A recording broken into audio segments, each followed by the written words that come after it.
खाते हैं, पीते हैं, पर क्या आप जानते हैं कि जो हमारी ह्यूमन बॉडी का क्लीनिंग सिस्टम है, साफ सफाई का सिस्टम है, वो कैसे वर्क करता है? तो hello guys, my self Kanishka and आज का हमारा टॉपिक रहने वाला है द एक्सक्रीटरी सिस्टम, कि कैसे हमारी बॉडी अपने आप को साफ रखती है, जो भी गंदगी हमारी बॉडी में बनेगी वो कैसे बाहर निकलेगी। ठीक है, तो लाइफ प्रोसेस के हमने 2 से 3 टॉपिक कवर कर लिए हैं, जिसमें आपका आ गया है ट्रांसपोर्टेशन, आपका न्यूट्रिशन इन एनिमल्स प्लांट्स। अब आपका थर्ड टॉपिक है बेटा ह्यूमन एक्सक्रीटरी सिस्टम। तो आइए हम शुरू करते हैं। ह्यूमन एक्सक्रीटरी सिस्टम का बेटा आपको डायग्राम का लेबल आपको आना चाहिए। ठीक है, सबसे पहले आप यहाँ देख रहे हैं, ये आपको किडनी बीन लाइक स्ट्रक्चर आपको दिख रहा है, दिखा? इसको हम बोलते हैं बेटा किडनीज। क्या बोलेंगे? किडनीज। ये बीन लाइक स्ट्रक्चर होता है, बीन शेप स्ट्रक्चर होगा, जो पेयर में होगा, 2 पेयर में होगा। समझ में आ गया? ये पेयर में है, 1 इधर 1 इधर, और ये पाइप आपको दिख रहा होगा, ये पाइप ट्यूब्स आपको यहाँ पर दिख रही है बेटा, इनको हम बोलते हैं रीनल आर्टरीज एंड वेन्स।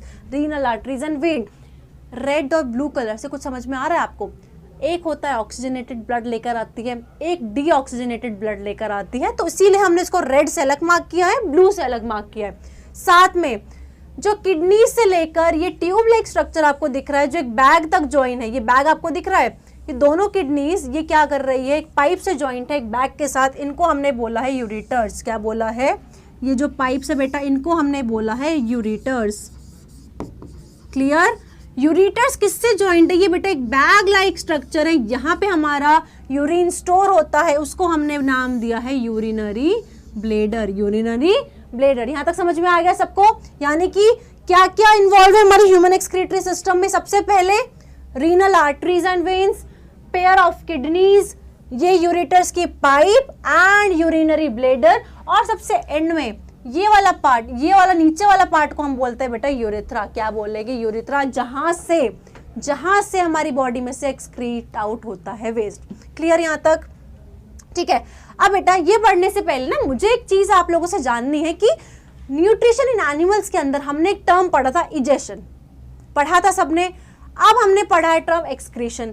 दोनों में डिफरेंस क्या है मुझे बताइए आप लोग, एक बार कमेंट्स कीजिए किस किस को लगता है कि इजेशन भी और एक्सक्रीशन दोनों सेम होते हैं, या फिर दोनों में कुछ डिफरेंस होता है, तो क्या डिफरेंस होता है? एनीवन? देखो, इजेशन जो हमने पढ़ा था ना बेटा, इजेशन का मतलब होता है जो हमारी बॉडी में अनएब्जॉर्ब फूड हुआ ना, हमने खाना खाया, डाइजेशन हुआ, स्मॉल इंटेस्टाइन ने हेल्प की, लार्ज इंटेस्टाइन ने हेल्प की, स्टमक ने हेल्प की, बहुत सारे जूसीज है, सब कुछ हुआ, बट फिर भी एंड में जाकर जो हमारा अनएब्जॉर्ब फूड जो बॉडी ने डाइजेस्ट ही नहीं किया है, वो जब हमारी बॉडी में आता है, उसको जब हम बाहर निकालते हैं, उसको बोलते हैं इजेशन। समझ में आया? एक्सक्रीशन क्या हुआ? ये होता है बेटा मेटाबॉलिक वेस्ट को बॉडी से बाहर निकालना, लाइक यूरिया हो गया, यूरिक एसिड हो गया है, जो हमारे सेल्स में रिएक्शंस होते हैं उसमें से वेस्ट निकला है, यूरिक एसिड हो गया, यूरिया हो गया। ठीक है, इनको हम क्या करते हैं? एक्सक्रीशन के थ्रू बाहर निकालते हैं, उस प्रोसेस को बोलते हैं एक्सक्रीशन। और जो अनडाइजेस्टेड फूड रहा है बॉडी में, उसको बोलते हैं इजेशन। क्लियर? अब हमारा आ चुका है बेटा components of blood and their functions. अभी हमने पढ़े थे सारे फंक्शन। सबसे पहले आपके पास बेटा आ चुका है किडनी। सबसे पहले क्या आ चुका है? किडनी। किडनी क्या होता है बेटा? आपने आरओ सबके घर में है। आरओ क्या करता है? पानी को प्योरीफाई करता है, पानी को क्लीन करता है। सिमिलरली जो किडनीज का रोल होता है, ये एज अ फिल्टर काम करता है। आपका जो ब्लड आएगा ना किडनी के पास में, आपके पास ऑक्सीजनेटेड, डीऑक्सीजनेटेड दोनों टाइप के ब्लड किडनी के पास आए। अब किडनी ने क्या किया? फिल्टर आउट किया, यानी कि ब्लड को साफ किया। तो फिल्टर आउट करने का काम, आरओ वाला काम कौन करता है? हमारा किडनी करती है। कौन करता है? किडनीज करेगी। किडनीज के बाद फर्स्ट हमारा किडनी हो गया, ठीक है। सेकंड नंबर पे बेटा यूरेटर्स हो गए। क्या होगा? यूरेटर्स। ये क्या करता है? ये ट्यूब होती है बेटा जो किडनीज को यूरिनरी ब्लेडर से जोड़ के रखती है। ये देखा ना आपने अभी, ये ट्यूब्स, ये ट्यूब जो किडनीज को किससे जोड़ रही है? ये बेटा जोड़ रही है यूरिनरी ब्लेडर से। किडनीज को यूरिनरी ब्लेडर से जोड़ने का काम किसका हो रहा है? यूरेटर्स का। तो यूरेटर्स का रोल समझ में आ गया सबको? ये आप देख पा रहे हैं इधर, ठीक है। ये क्या करती है? जो एक्सक्रीशन है हमारा, वेस्ट है, उसको बॉडी से नीचे पुश करती है यूरिनरी ब्लेडर के पास। अब मैम यूरिनरी ब्लेडर जब से हम कर रहे हैं, यूरिनरी ब्लेडर कर रहे हैं, वो होता क्या है बेटा? वो एक बैग होता है, एक मस्कुलर बैग होगा, जिसमें आपका जो यूरिन है वो टेम्परली स्टोर रहता है। वो क्या करता है? टेम्परली स्टोर रहता है। यहाँ पर देख पा रहे हैं, थर्ड नंबर पे हम पढ़ रहे हैं यूरिनरी ब्लेडर। ये एक मस्कुलर बैग होगा जहां पर आपका बेटा यूरिन जो है ना वो टेम्पररी स्टोर होता है। अब कितना स्टोर कर सकते हैं यूरिन। ऐसा नहीं ना कि हम 2 दिन तक फ्रेश होने नहीं गए, वॉशरूम नहीं गए, यूरिन हमने एक्सक्रीट आउट ही नहीं किया। हमारा जो लिमिट होता है बेटा, जितना होल्ड कर पाता है वो होता है 300 to 500 ml की कैपेसिटी होती है, यानी कि इससे ज़्यादा कैपेसिटी का यूरिन हमारा जो यूरिनरी ब्लैडर है वो होल्ड नहीं कर पाएगा। आपको इसको बाहर निकालना होगा, यूरिन आउट करना होगा। देन दोबारा जो यूरिन बनेगा, किडनीज ने बनाया, देन आपका यूरेटर्स ने हेल्प किया यूरिनरी ब्लैडर तक, यूरिनरी ब्लैडर ने इसको स्टोर किया है और ये टेम्परली स्टोर करता है। उसके बाद में जो लास्ट में आपका आता है यूरेथ्रा, ये क्या होता है बेटा, यहाँ से आपका जो यूरिन है बॉडी से बाहर निकल जाता है, बॉडी से बाहर निकल जाता है। सिंपल, किडनीज ने फिल्टर आउट किया ब्लड को, जितनी भी गंदगी थी उसको निकाला। निकालने के बाद एक जो ट्यूब है वो क्या कर रही है, किडनी से लेकर जो हमारा यूरिन है, जो वेस्ट है, उसको यूरिनरी ब्लैडर के पास लेके जा रही है ताकि वहां पर वो स्टोर आउट रहे। जब हम यूरिन करते हैं, जब हम एक्सक्रीट आउट करते हैं, वो कहाँ से बाहर निकलेगा, वो एक ओपनिंग होती है जिसको हम बोलते हैं यूरेथ्रा, जहां से हमारा जो यूरिन है वो एक्सक्रीट आउट हो जाता है। क्लियर यहाँ तक सभी को? अब जो हमने डिफरेंस पढ़ा था अभी, किसके बारे में पढ़ा था हमने, इजेशन एंड एक्सक्रीशन। आप ये पूरा टेबल देख सकते हैं बेटा, पूरा आपको टेबल ये याद भी होना चाहिए। आपसे डिफरेंस पूछ सकते हैं एग्जाम के अंदर कि एक्सक्रीशन और यहाँ पर इजेशन। इजेशन क्या हुआ, अनडाइजेस्टेड फूड हमने पढ़ा था अभी, यानी कि अनडाइजेस्टेड फूड जो हमारी बॉडी में रहा है वो होता है इजेशन, एंड जो मेटाबॉलिक वेस्ट हमारी बॉडी में हुआ उसको हम बोलते हैं एक्सक्रीशन। दोनों में डिफरेंस क्लियर? आप दोनों के आप प्रोडक्ट्स देख सकते हैं। इसमें आपका जैसे हो गया फिशेस हो गया, ये बाइल पिगमेंट की फॉर्म में बाहर निकलता है। इसमें आपका एक्सेसिव सॉल्ट्स, आपका urea, carbon dioxide. Carbon dioxide तो हम एक्सेल कर देते हैं बाहर, वो निकल जाती है बॉडी से, बट यूरिया बचा, सॉल्ट बचा, वो कैसे होता है, वो एक्सक्रीट आउट होता है बॉडी से। ठीक है, कौन कौन से ऑर्गन इन्वॉल्व है इसमें हमने पढ़ा था, kidneys, lungs, skin, liver.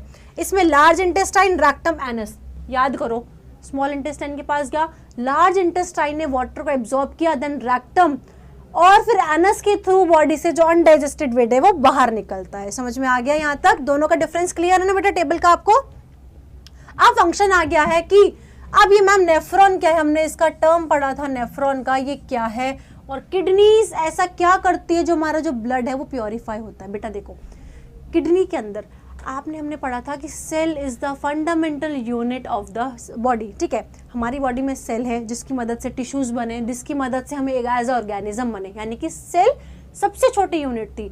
Similarly nephron is the smallest unit of kidneys, यानी कि इसको हम क्या बोल लेंगे, स्मॉलेस्ट और फंक्शनल यूनिट ऑफ किडनी, यानी कि किडनी के अंदर nephrons, millions of nephron present होते हैं जो as a functional unit help करते हैं ब्लड को फिल्टर आउट करने में। नेफ्रॉन का वर्क क्या हुआ है, न्यूरॉन नहीं है ये। बहुत बच्चे एग्जाम में गलत लिख के आते हैं कि नेफ्रॉन अलग हुआ, न्यूरॉन अलग हुआ, दोनों डिफरेंस है। न्यूरॉन्स कहाँ प्रेजेंट है, ब्रेन के अंदर, ब्रेन सेल्स होते हैं। नेफ्रॉन प्रेजेंट होता है बेटा किडनी के अंदर, जो ब्लड को फिल्टर आउट करने में हेल्प करता है। ठीक है, समझ में आया यहाँ तक? अब यूरिन बन रहा है, यूरिन फॉर्मेशन के लिए बेटा स्टेप्स होते हैं कि भाई कैसे कैसे यूरिन फॉर्म हो रहा है, कैसे वो हमारे पास स्टोर होगा, तो उसका पूरा आपको स्टेजेस दिख रही है। फर्स्ट स्टेज बेटा हमारे पास क्या है, फर्स्ट हमारा हुआ है ग्लोमुलर फिल्ट्रेशन। ग्लोमुलर फिल्ट्रेशन, इसमें क्या होगा बेटा, हमारा जो ब्लड है ना वो सब कुछ एब्जॉर्ब कर लेगा अपने अंदर, यानी कि बट इसमें पता है क्या होता है, इसमें ये होता है कि ब्लड के अंदर ऐसा तो नहीं कि सब कुछ हार्मफुल चीजें प्रेजेंट होगी, नहीं होता है। ब्लड के अंदर अच्छी चीजें भी है, न्यूट्रिएंट्स है जो हमारी बॉडी को चाहिए, बट कुछ वेस्ट प्रोडक्ट भी होता है। बट ब्लड क्या करता है ना, सब चीजों को किडनी के पास लेके जाता है। अब हमारी बॉडी अगर सब कुछ ही बाहर निकाल देगी तो जो हमारे लिए इंपॉर्टेंट न्यूट्रिएंट्स है ना वो भी नहीं मिलेगी हमको। तो क्या होता है, सेकेंड स्टेप जो है ना ट्यूबुलर रीएब्जॉर्प्शन, इसके अंदर बेटे क्या होगा कि जितने भी इंपॉर्टेंट आपके लिए चीजें थी वो वापस ब्लड के अंदर एब्जॉर्ब हो जाती है। वो क्या हो जाती है, ब्लड के अंदर एब्जॉर्ब हो जाएगी।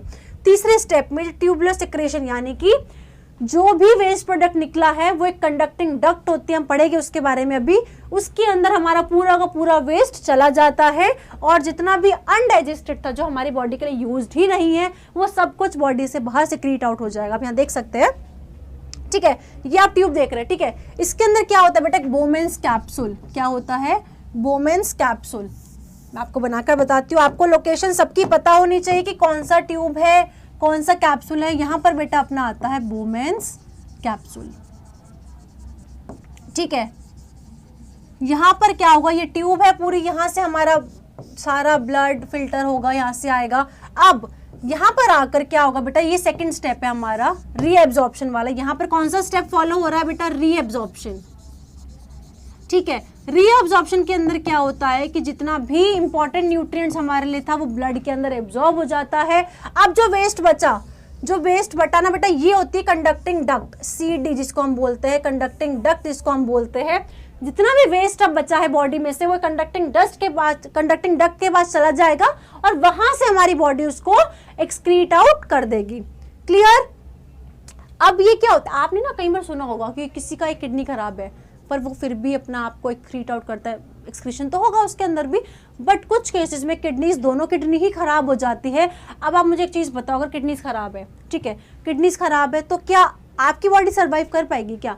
बेटा देखो, उसमें क्या होता है कि आपके अंदर ना डीऑक्सीजनेटेड ब्लड भी बनने लग जाता है बहुत सारा। तो हमें क्या करना होता है, उसका ट्रीटमेंट कराना होता है। आपने नाम सुना होगा हेमोडायलिसिस।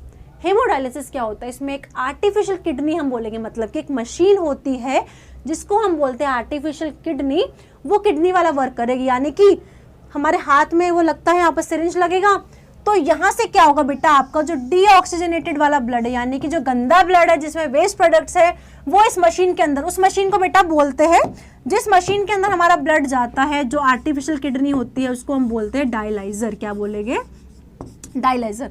डायलाइजर क्या करता है, इसके अंदर पूरा ब्लड गया, ब्लड आया, अब यहां से क्या हुआ, यहां से ब्लड का फिल्टर आउट हो गया। यहां से क्या हो गया, ब्लड का फिल्टर आउट हो गया है। जितना भी वेस्ट प्रोडक्ट है बॉडी में, अब वेस्ट प्रोडक्ट निकल गया सारा, जो भी यूजफुल कंटेंट है वो यहाँ पर आया और यहाँ से पूरा का पूरा क्लीन ब्लड जो होगा, क्लीन और बैलेंस ब्लड होगा, वापस हमारी बॉडी में ट्रांसपोर्ट किया जाएगा, वापस हमारी बॉडी में डाल दिया जाएगा। समझ में आया? दोबारा देखते हैं एक बार। हेमोडायलिसिस क्या हुआ, जहां पर डायलाइजर मशीन होती है, एज अ आर्टिफिशियल किडनी हम उसको यूज करते हैं। उसमें क्या होता है, हमारे हैंड से 2 ट्यूब्स लगाई जाती है। पहली ट्यूब, जो जितना भी डीऑक्सीजनेटेड ब्लड है, अनफिल्टर्ड ब्लड है, उसको इस मशीन के पास लिया जाता है। ये मशीन क्या करती है, इस पूरे ब्लड को फिल्टर आउट करती है। फिल्टर आउट करने के बाद जो भी क्लीन ब्लड है वो वापस हमारी बॉडी के अंदर ट्रांसपोर्ट कर दिया जाता है यहाँ से, यानी कि ये हमारा क्लीन हो जाता है ब्लड। और हमें वीकली, मंथली, 15 डेज में एक बार डॉक्टर के पास जरूर जाना चाहिए, ताकि जो हमारा ब्लड है इस तरीके से बाहर निकल जाए, जो डीऑक्सीजनेटेड ब्लड रहता है। ठीक है, तो ये क्या है बेटा, इसमें क्या है, अब सिर्फ किडनी के अलावा और भी चीजें हैं जो हमारी यूजफुल होती है बॉडी से एक्सक्रीट करने के लिए। लाइक पसीने आ रहे हैं हमें, ठीक है, बहुत गर्मी है, पसीने आ रहे हैं, पसीने क्या कर रहे हैं, सॉल्ट्स बाहर निकाल रहे हैं। अगर हमारी बॉडी में एक्सेसिव सॉल्ट है ना, तो वो किसके थ्रू बाहर निकलता है, वो निकलता है बेटा स्किन के थ्रू। यानी कि हमारी स्किन से जो पसीने आते हैं, स्किन से जो पसीने आते हैं बेटा, वो क्या करते हैं, पसीने को बाहर, स्वेट को बाहर निकालते हैं। कभी आपने टेस्ट किया हो किसी ने, स्वेट का टेस्ट वो सॉल्टी सॉल्टी आता है, क्यों? क्योंकि उसके अंदर सॉल्ट प्रेजेंट होता है। उसके अलावा अगर हम बात करें लंग्स की, लंग्स क्या करती है बेटा, लंग्स एक्सहेल करने में हेल्प करती है कार्बन डाइऑक्साइड को। हमने पढ़ा था कार्बन डाइऑक्साइड भी वेस्ट होता है, वो लंग्स के थ्रू एक्सक्रीट आउट हो जाता है। स्वेट भी काइंड ऑफ वेस्ट होता है, सॉल्टी वेस्ट होता है, जो स्किन के थ्रू बाहर निकलेगा। दूसरा लिवर, लिवर क्या करता है, अमीनो एसिड्स को यूरिया के अंदर कन्वर्ट कर देता है। अमीनो एसिड को, जो भी अमीनो एसिड है उसको कन्वर्ट कर देगा यूरिया के अंदर। यूरिया एक्सक्रीशन के थ्रू हमारी बॉडी से बाहर चला जाता है। क्लियर? यहाँ तक तीनों चीज समझ में आ गई।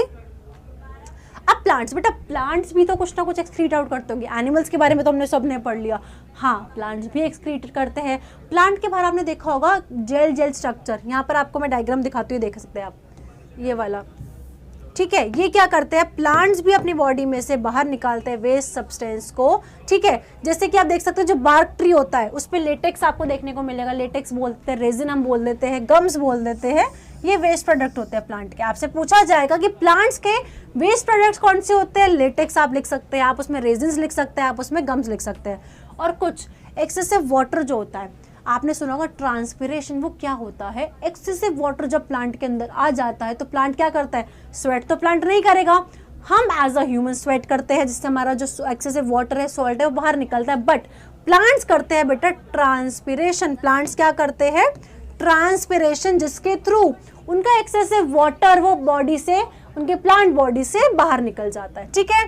और बात अगर हम करते हैं ऑक्सीजन कार्बन डाइऑक्साइड की, ये स्टोमेटा के थ्रू हो जाता है। यानी कि हमने पढ़ा था ना, आपको ध्यान है, हमने ये न्यूट्रिशन इन प्लांट्स के अंदर पढ़ा था कि ये लीफ के अंदर स्टोमेटा होता है। ये क्या करते हैं, ये क्या करते हैं, CO2 को अंदर लेते हैं और ऑक्सीजन को स्टोमेटा के थ्रू बाहर करते हैं, यानी कि स्टोमेटा टाइनी पोर्स होते हैं जो हेल्प करते हैं ऑक्सीजन को बाहर रिलीज करने में, कार्बन डाइऑक्साइड को अपने अंदर लेने के लिए। क्लियर यहाँ तक सबको, सभी को? तो अब हमारे एज यूजुअल टॉपिक खत्म होने के बाद हम आते हैं हमारे प्रैक्टिस क्वेश्चन पे, क्योंकि बेटा सिर्फ थ्योरी से आपका काम नहीं चलेगा, आपको भी क्या करना है, जितना भी टॉपिक हमने कवर किया है दोबारा देखोगे, नहीं समझ में आया कुछ भी डाउट रहता है कमेंट डाउन आप कर दीजिएगा मुझे, ठीक है? और किस भी चैप्टर में आपको किस टॉपिक में दिक्कत आ रहा है वो हम दोबारा कर लेंगे, एक बार आप मुझे कमेंट में बता दीजिएगा। बट प्रॉपर नोट्स आपको बनाने हैं, जो भी डायग्राम इंपॉर्टेंट मार्क की अभी तक जितने भी चैप्टर्स हमने पढ़े आपको सभी को बनाकर देखना, उनकी प्रैक्टिस करो, एक बार नहीं आ रहा बार बार करके देखो, ठीक है? पहला क्वेश्चन हमारा आता है the structural and functional unit of kidney, यानी कि किडनी की फंक्शनल यूनिट हम किसको कहा था बेटा? हमने कहा था मैम नेफ्रॉन को। हमने किसको कहा था बेटा स्ट्रक्चरल यूनिट? नेफ्रॉन को कहा था मैम। एंड ब्रेन की न्यूरॉन कहा था। वेरी गुड वेरी गुड, इतना डिफरेंस सबको बताना चाहिए। Which waste is mainly excreted by humans, बेटा ह्यूमंस कौन सा वेस्ट बाहर निकालते हैं? Ammonia, urea, uric acid, glucose, बताइए, कमेंट कीजिएगा इसका आंसर, सेकंड का आंसर विद ऑप्शन, ठीक है? Third, urine is stored in, मैंने आपको बोला था सभी के चारों के आपको इनके फंक्शंस याद होने चाहिए कि यूरेटर्स का काम क्या होता है, वो ट्यूब्स होती है जो किडनी को यूरिनरी ब्लैडर से जोड़ के रखती है। यूरिनरी ब्लैडर क्या होता है? एक बैग होता है। यूरिथ्रा ओपनिंग होती है जहाँ से ब्लड बाहर निकलता है। आपको सभी के फंक्शन याद करने हैं। अब पूछा यूरिन स्टोर कहाँ होता है, जो भी ऑप्शन आप उसमें टिक कर दीजिएगा, ठीक है? The tube that carries urine from kidneys to bladder, जो यूरिन को कहाँ लेके जाती है बेटा? किडनी से ब्लेडर तक लेकर जाएगी। वो कौन सा ट्यूब होता है? उसको ट्यूब को क्या बोलेंगे? यूरेटर्स बोलेंगे, यूरिथ्रा बोलेंगे, या किडनी बोलेंगे, आर्टरी, वेन बोलेंगे? जो भी आंसर होगा आप मुझे टिक करके कमेंट में बताएंगे, ठीक है? तो यहाँ तक हमारा टॉपिक कंप्लीट हुआ, excretion in humans and plant. ज़्यादा मुश्किल टॉपिक नहीं है, सिंपल डायरेक्टली क्वेश्चन आपसे पूछा जाएगा डायग्राम के बेसिस पर। डायग्राम आपको सबको आता है, डायग्राम अगर अच्छे से आपको पता है ना तो आप सारे क्वेश्चंस को आंसर आराम से कर पाओगे, ठीक है बेटा? Till then all the best, thank you, अच्छे से अपनी पढ़ाई करते दीजिए। Okay, thank you so much बच्चे।